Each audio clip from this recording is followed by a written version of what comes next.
So in the case of doctors, dentists, universities, but also economists, also politicians, you are in a competition. The politicians can make a certain amount of money working for you, and they can make a certain amount of money working for the rich. And when the rich are super, super, super, super rich, and your average taxpayer is increasingly poor, it gets harder and harder and harder for you to compete with them.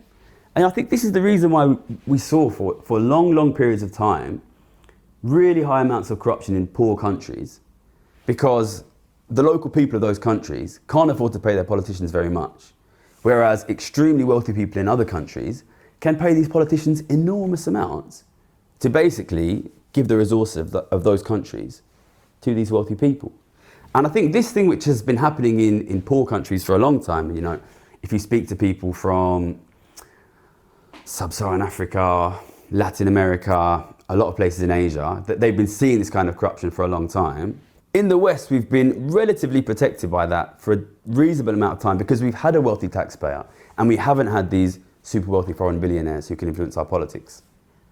As inequality has increased, the taxpayer, ordinary families have become poorer,